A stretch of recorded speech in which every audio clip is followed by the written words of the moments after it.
I'll go back to English now. I think we've heard a lot of very interesting points touching upon Dr. Freeman's views a bit earlier. These are things that we could be discussing for a couple of days here about the system, the local system, about the EU system, about the tax system, and so on. But I think it would be interesting if we open up for some questions for you. I'm sure I have a question about the investor who gave $6 billion, $6 billion. Many investors. Many, okay. Maybe the email of the biggest one. Είναι η ώρα των ερωτήσεων, είναι η ώρα δική σας πλέον.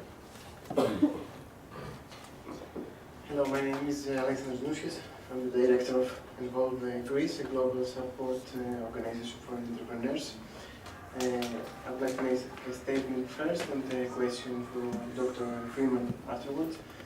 Recently, a beloved member of my family, during a conversation about entrepreneurship in general, informed me that Israeli people are begging their children's first ventures to fail, so as to get this really important experience.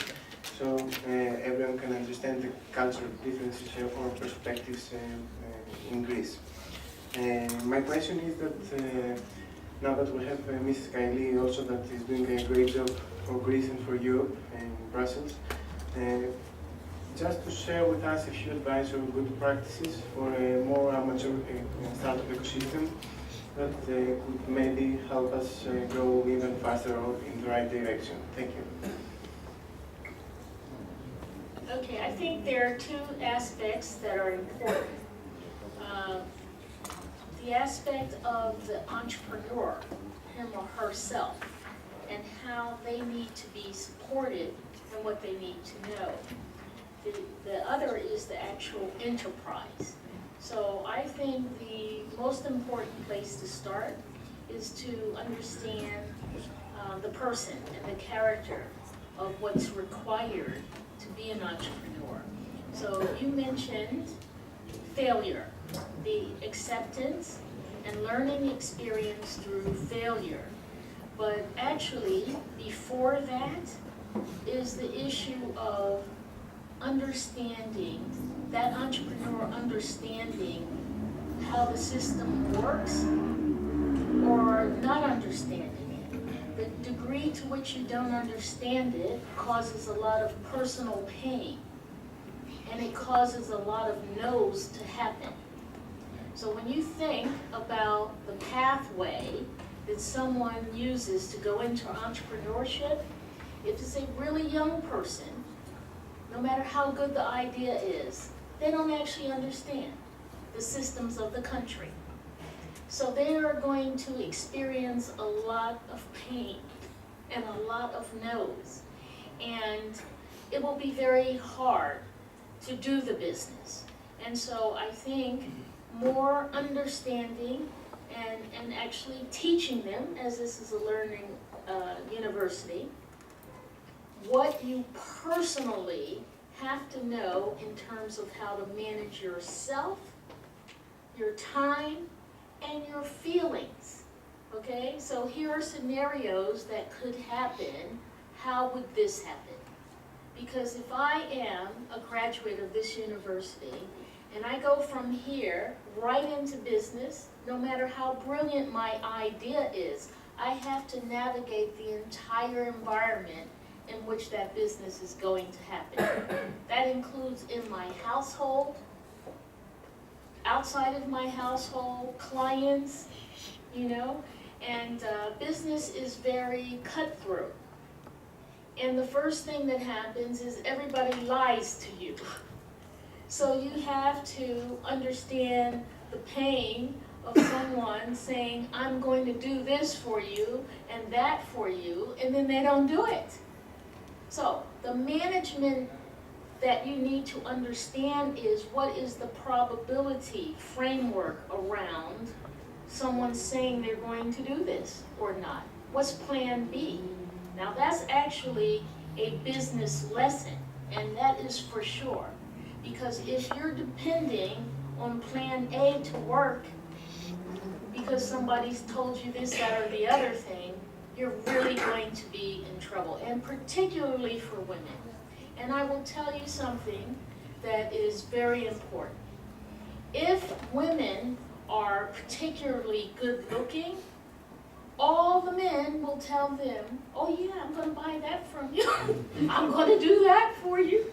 And they're lying, because that moment of power that is experienced in telling that woman that he's going to do that for her, he just loves that. It doesn't last, but still, just that moment, I'm going to do that for you. I got you. And if she's trying to go to the bank on that, Does it go the other way? problem. Does it No. go the other way around? Hardly ever, because by the time she gets over all of this, she's so old. Nobody's going to believe. So anyway, how to build the entrepreneur. And that's something I've never read about and something I never heard. I'm saying it for the first time today. How to design the entrepreneur from the inside out. Now, the second part is the enterprise, okay? What do you have to know to manage the enterprise? Well, obviously, that depends on the type of enterprise. But to know the important parts of it and what you have to manage around is something that entrepreneur courses do not teach enough. Because there is a type. Unless you are building something from like for Mars and nobody went there, okay, that's special. But if you're going to do something somebody heard of before, just a new way, then you have to understand that business type and what's going to happen in financing, in human resources, in management. But it's not being taught like that. So everybody's rediscovering everything, and it's very painful. So we have to learn how to professionally teach entrepreneurship. And in America, hardly anyone does that. We have just a couple of universities that try to do that, but mostly the structure of the university with tenured professors who are not themselves entrepreneurs, nobody knows how to teach it. Now that was a long-winded answer to your question. Thank you so much.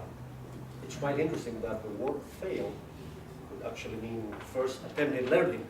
But this is a whole big discussion for Greece, what failure is and how we handle it personally, as a society or business level, etc. etc.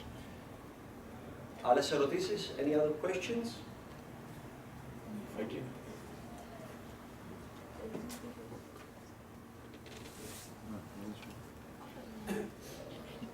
Can you hear me now?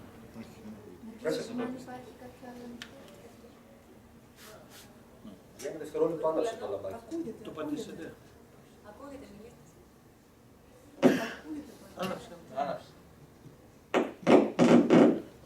No. Ναι. Okay. Okay. First of all, congratulations for your panel and for your speeches. I would like to welcome you at the University of Macedonia. I'm Professor Vasilis. I'm Professor in Global Political Economy, New Technology and Biosecurity. And I have to admit that I'm very glad that at your speeches, you eventually refer to federal government, your first. And to my opinion, this is I call it the political economy for the startup environment. And if I'm not wrong, you mentioned three kinds of federal government, state government, and city government. And can you please inform us? Can you give us more information for the catalyst role for the startup business in the United States of America from the decisions of federal government? No, wait a minute. Thank you. Let me think about how to answer that. You're saying the facilitative role of the federal government? Yes, yes. Well, okay, so we talked about information, right? But there's also technical assistance. So every 50 of the states, every one, we have, the federal government pays for centers at every university, virtually, almost every university, has a center of small business assistance. And in those centers, they have many different types of people that help the firms that walk in. You have federal government staff people, but you also have what is called SCORE, the Senior Corps of Retired Executives. You have all kinds of volunteers, and then we have assistants for different types. We have women's business centers, minority business centers, all kinds of centers. So how many centers are there? There are 12,000 centers. So wherever you are, you can find a center, and then in that center, you can say, I want to start up a business like this. And they will tell you, here's a business plan model, okay? They're all free. And then they will say, okay, here's the association that you can get some more information from. Here's the Chamber of Commerce. There's a whole ecosystem of other assistance that you can get at that state level, including a grant. So if you want to export something, you know, you could get a grant to, like, if you want to export it to Greece, to come here and assess the market for your product. So there's many, many types of assistance. And I think very important also in the United States, and I'm telling this because we present the University of Macedonia, it's the role that is played by the universities themselves. We said a couple of minutes ago about Stanford University, but this is something that is done, as far as I know, from other universities as well. They do have departments and they do have facilities and resources to help both the people of the university, staff and students, but it is also possible to help people outside the university to start a startup and to have all the benefits that a startup can have in the United States. So I think that the role that can be played by the universities is critical. Of course, everything needs financing. Well, the federal government in our system, it pays for what you're talking about at the university. The university itself doesn't typically pay for that.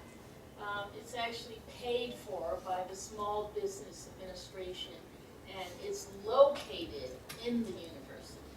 Our federal government can communicate. Let me just say something on that, because I'm trying to understand what we do differently. Now we're talking about the miracle of Silicon Valley. I know there are also some problems there, because in Europe we're trying to keep very high standards of education, of security, of data protection, of making sure that there are more specific values that we follow, and we try to be more flexible around personal issues. It's more, it's a different system, so this delays a bit the system of Europe, because we have to try to harmonize also among the member states.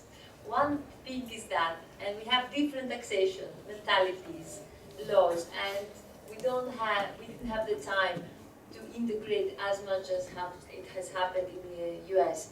One thing I know that I wanted to check with you, if it's clear that it takes place, the pension fund, actually is obliged by the government to fund VCs that fund startups, and also big universities getting a lot of money from their graduates or big families.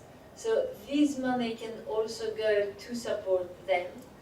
They enter these funds and they pay for research, and they manage to give a lot of scholarships.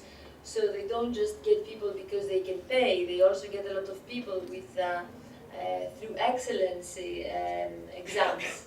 So I think these are two also things that we don't actually do. For example, Germany is giving money to Stanford for research, and there are some funds, I think, from Cambridge and Yale that they do pay big big funds that they go and in the field and they try to find the best startups to validate the startups. So I think this is essential. We try to do it, but the amount of money that we spend is nothing. If I compare it to the numbers you mentioned, so we're fighting to do 20 billion to make it 40 billion, the horizon, which is nothing for the whole of Europe, because member states, they also want to do their own funding. So they try to keep the money, although they cannot actually fund properly research, because we need cooperation, as you very well said, alliances, and because we try to find what's wrong, and we don't absorb enough funding. One of the things is we don't have this task force, actually. We need to improve it. We don't support alliances. It's up to our amazing professors and people that they will try to do it with their own expenses, actually. Yeah? They have to travel, they have to find the right people, they follow these big seminars, and then they try to get this networking done. And one thing that we found, and this I cannot fix yet, is national governments. If the national government is not participating, it's very difficult to get 100% funding from EU. So we need also to have this flexibility, to have somebody that here is guaranteeing that they're not gonna put bureaucracy or extra taxation, because there is no stable ground for investments. These things can change, and we don't have, and this is one problem. And also, we have this Brussels bubble, so everybody that's there understands how the funding works. But if you're not very close, or if you don't travel to Brussels, you think this is impossible, and you don't know the wording, and you don't know the right people, and they don't even try to contact me, I have to say. Because we exclude it, and we're trying to do it through the government. So we have some understanding now of what's happening, but I wanted to see if you could actually provide us with some data of how the pension funds go to the universities, and from there to the startups. This would be really helpful for us, even to suggest it, because nobody even thought about it. The pension funds are being spent, and we have to pay for them. It's the opposite. Okay, so let me say that I do not know for definite sure if there is a requirement. 1% minimum, I think it is. Okay, so, but I don't know. Okay. I don't know for sure, but I do know that, of course, in managing pension funds, there are formula to try to increase the rate of return by investing in more risky investments. So what percentage a fund would invest in the risky aspect of the portfolio are decisions that fund managers make. Now, if there is a requirement, and I will get back to you on that, because I definitely do not know. But if there is a requirement to invest in, are you saying in venture funds that support small business? That would be very interesting to me, because I know the Small Business Administration has something called SBICs. These are small business investment companies that are backed by the federal government. And if they're investing in them, then I'd like to see if there is a relationship between these SBICs and pension fund money. So I will get back to you on that. In terms of the endowments, absolutely. The more famous the university is, the bigger the endowments are. And they are determine their uses of their funds are determined by those universities. But also, the federal government, in that $4 trillion, the universities get a lot of that $4 trillion as investment into that in grants that the universities can use to study various things. There's no question about that. They are very big recipients of federal government money, because in those national labs, various things that they're studying, the various things they are studying, those studies are performed actually by those universities in connection with those national laboratories. So they are a huge recipient. So here's a suggestion for you, and I've never made this suggestion either. I'm on a roll here today. For this role, I think what I've seen in China, I lived there 12 years. I think that's the best country in the world that goes about systematically understanding what other people do. Okay, they have like experts on whatever they want to learn. They assign a person and a team, and they go there and learn that. Absolutely everything. And so, in the world of small business development and startups, I suggest that the EU as a whole, should have some advisors that are called upon to learn the best case practices of Hong Kong, of India, of Chile, and of the United States in terms of how they have done certain things. Chile being good on new export promotion. They're fantastic about how they went from 0 to 100%. Export Chile is a wonderful example. So the United Arab Emirates, some parts of Saudi Arabia are also good at this, of understanding that you have to actually absorb that knowledge systematically, not randomly. So I could imagine an EU advisory sort of system where you have experts on certain facets of what you're trying to learn, and then, you know, adapt those things. That's what China does. It learns it, and then it says, okay, well, we can't do it exactly like that here, but what can we change? And I tell you, they will invite the leaders of knowledge in those sectors to their country, sit them around the table. They say, okay, this is what we know. What can we do? They're not playing. That's why they go from 0 to 100% in so many areas, in so many even production areas, and many different fields, because they go about it systematically.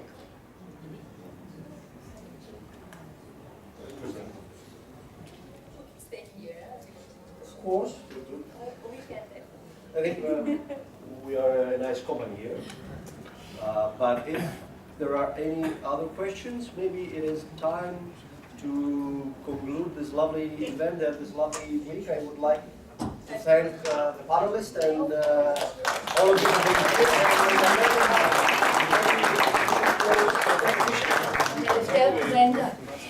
Να σας ευχαριστήσουμε όλους πάρα πολύ που ήσασταν εδώ, την VI Labs. Ευχαριστούμε πολύ για τη συνεργασία, τον Γιάννη Διονάτο από την Αθήνα, τους startuppers μας, τους facilitators, τους επισήμους, τους φίλους. Ελπίζουμε να τα πούμε και του χρόνου, να πάνε όλα καλά. Και μία ιδέα μόνο. Βλέπετε τι καλές ιδέες κυκλοφορούν, να συζητάτε για αυτές με τους φίλους σας και να ενθαρρύνετε, αν ακούσετε μια τέτοια ιδέα, να τη χρησιμοποιήσετε, ασχοληθείτε λίγο με το ίντερνετ, βρείτε την, κατεβάστε το application, κάντε μια αναφορά στα social media σας. Κάπως έτσι γίνεται η δικτύωση και υποστηρίζουμε τον τόπο, τις καλές ιδέες, τα μυαλά και τους ανθρώπους τους δίνουμε κίνητρα να μένουν εδώ. Να είστε